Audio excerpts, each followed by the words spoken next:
ദൈവനാമത്തിന് മഹത്വം ഉണ്ടാകട്ടെ. നമ്മുടെ കർത്താവായ യേശുക്രിസ്തുവിൻ്റെ നാമത്തിൽ എല്ലാവർക്കും എൻ്റെ സ്നേഹവന്ദനം. ക്രിസ്തുവിൽ ഉള്ളൊരു മനുഷ്യൻ, മഹാനായ പൗലോസ്, ഭാഗം 239. അടിമകളെക്കുറിച്ചുള്ള പൗലോസിൻ്റെ പരാമർശങ്ങൾ കാലാന്തരത്തിൽ അടിമകളുടെ വിമോചനത്തിന് കാരണമായി ഭവിച്ചു. അമേരിക്കൻ പ്രസിഡൻ്റായിരുന്ന എബ്രഹാം ലിങ്കന് അടിമക്കച്ചവടം നിർത്തൽ ചെയ്യുവാൻ പ്രേരകമായത് ഈ ലേഖനത്തിലെ 16-17 വാക്യങ്ങളാണ്. അതിങ്ങനെയാണ് പൗലോസ് എഴുതിയിരിക്കുന്നത്: അവൻ ഇനി ദാസനല്ല, ദാസന് മീതെ പ്രിയ സഹോദരൻ തന്നെ. അവൻ വിശേഷാൽ എനിക്ക് പ്രിയനെങ്കിൽ നിനക്ക് ജഡസംബന്ധമായും കർത്തൃസംബന്ധമായും എത്ര അധികം. ആകയാൽ നീ എന്നെ കൂട്ടാളി എന്ന് കരുതുന്നുവെങ്കിൽ അവൻ എന്നെപ്പോലെ ചേർത്തുകൊള്ളുക. അവൻ നിന്നോട് വല്ലതും അന്യായം ചെയ്തിട്ടോ കടംപെട്ടിട്ടോ ഉണ്ടെങ്കിൽ അത് എൻ്റെ പേരിൽ കണക്കിട്ടുകൊള്ളുക എന്നത്രേ.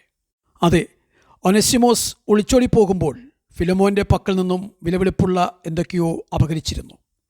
അതിനുള്ള നഷ്ടപരിഹാരത്തിൻ്റെ ഉത്തരവാദിത്വം പൗലോസ് ഏറ്റെടുക്കുകയാണ്. ഒനസിമോസ് രക്ഷിക്കപ്പെട്ടു എങ്കിലും യജമാന് കൊടുത്തു തീർക്കുവാനുള്ളത് മുഴുവനും കൊടുത്തു തീർക്കണമെന്ന് പൗലോസ് തീരുമാനിച്ചതുകൊണ്ടാണ് അതിന് കഴിവില്ലാതിരുന്ന ഒനസിമോസിൻ്റെ ബാധ്യത പൗലോസ് സ്വയം ഏറ്റെടുത്തത്. രക്ഷിക്കപ്പെടുന്നതിന് മുമ്പ് ഒരു വിശ്വാസി വരുത്തി വെച്ചിട്ടുള്ള ബാധ്യത അവൻ രക്ഷിക്കപ്പെട്ടാലും മടക്കി നൽകേണ്ടതാണ് എന്നതിന് ഇതൊരു പാഠമാണ്. ഒനസിമോസിന് കൊടുത്തു തീർക്കുവാൻ പറ്റാത്ത വലിയ ബാധ്യത അവൻ വരുത്തി വെച്ചിട്ടുണ്ട്.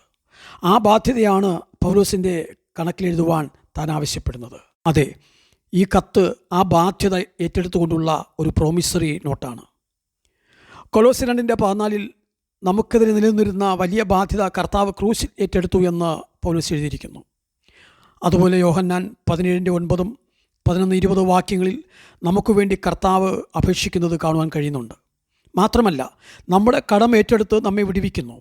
താൻ ക്രൂശിൽ കിടക്കുമ്പോഴും ലൂക്കോസ് 23:34 ഇവരോട് ക്ഷമിക്കണമേ എന്ന് നമുക്ക് വേണ്ടി പിതാവിനോട് അപേക്ഷിക്കുന്നു. ഈ അറിവ് പൗലോസിനെ ധാരാളമായി സ്വാധീനിച്ചതിൻ്റെ ഫലമാണ് ഈ എഴുത്തെന്നുകൂടി നമുക്ക് പറയാം. ഒനസിമോസ് ചെയ്തു വെച്ച ആ വലിയ ബാധ്യത ഞാൻ തീർക്കാം എന്ന് പൗലോസ് പറയുന്നത് താനിപ്പോൾ ഒരു വിധത്തിൽ പറഞ്ഞാൽ സാമാന്യം സമ്പന്നനായി തീർന്നതുകൊണ്ടാണ്. തൻ്റെ ഭാരിച്ച സ്വത്തിൽ നിന്നും തനിക്കുള്ള അവകാശം ആ സമയങ്ങളിൽ കിട്ടിയെന്നും അതുകൊണ്ടാണ് 2 വർഷം വാടക വീട്ടിൽ താമസിച്ചതെന്നും ഫേലിക്സ് കൈക്കൂലി പ്രതീക്ഷിച്ചതെന്നും കരുതിപ്പോരുന്നുണ്ട് വിശ്വാസം. മാത്രമല്ല, അപ്പോസ്തല പ്രവൃത്തി 23:16 പെങ്ങളുടെ മകൻ അവന് വേണ്ടി അധ്വാനിക്കുന്നതായും പറയുന്നുണ്ട്. അതിൽ നിന്നും അപ്പോൾ അവൻ വീട്ടുകാരുമായി നല്ല സഹകരണത്തിലായിരുന്നു എന്നും ചില പാരമ്പര്യങ്ങളിൽ പറയുന്നുണ്ട്. ഒടുവിൽ ഇങ്ങനെയാണ് എഴുതുന്നത്: ഫിലമോന് പ്രയോജനമുള്ളവനായ ഒനസിമോസ് അങ്ങനെ ആയിത്തീരുന്നത് പോലെ ഫിലമോൻ പൗലോസിനും പ്രയോജനമുള്ളവനായിരിക്കണമെന്നാണ് പൗലോസ് ആഗ്രഹിക്കുന്നത്. ഒനസിമോസിനെ ക്രിസ്തുവിൽ ഒരു സഹോദരനായി ഫിലമോൻ അംഗീകരിച്ചെങ്കിൽ മാത്രമേ അവൻ പൗലോസിന് പ്രയോജനമുള്ളവനായി തീരുകയുള്ളൂ. ക്രിസ്ത്യാനികളായി തീർന്ന അടിമകളെ കൂടുതൽ വില കൊടുത്ത് യജമാനന്മാർ വാങ്ങിയിരുന്നു എന്ന് ചരിത്രം പറയുന്നു. കാരണം അവരുടെ വിശ്വസ്തതയും അനുസരണവും പ്രസിദ്ധമായിരുന്നു. ഇങ്ങനെ പൗലോസിൻ്റെ അഭ്യർത്ഥന മാനിച്ച് ഫിലമോൻ ഒനസിമോസിനെ സ്വീകരിച്ച് സ്വാതന്ത്ര്യം നൽകിയെന്നും അവനെ പൗലോസിനെ ശുശ്രൂഷിക്കുവാനായി റോമിലേക്ക് തന്നെ തിരിച്ചയച്ചു എന്നും പൗലോസിൻ്റെ മരണം വരെ കൂടെ നിന്നു എന്നും പിന്നീട് ബെറോവയിലെ സഭാമൂപ്പൻ, അതായത് ബിഷപ്പായി തീർന്നു എന്നുമാണ് പാരമ്പര്യം പറയുന്നത്. 2 വർഷം മുഴുവൻ പൗലോസ് വീട്ടുതടങ്കലിൽ ആയിരുന്നിട്ടും പൗലോസിനെതിരെ വാദിക്കുവാൻ യെരുശലേമിൽ നിന്നും യഹൂദ നേതാക്കന്മാർ ആരും തന്നെ വരാതിരുന്നതിനാൽ നിയമപ്രകാരം പൗലോസിന് എത്രയും വേഗം തടവിൽ നിന്നും മോചനം ലഭിക്കും എന്ന് പൗലോസിന് ഉറപ്പുണ്ടായിരുന്നു. കാരണം ഒരു കുറ്റവാളിയെ 2 വർഷത്തിൽ കൂടുതൽ വിചാരണ കൂടാതെ തടവിൽ വയ്ക്കുവാൻ റോമൻ നിയമം അനുവദിച്ചിരുന്നില്ല.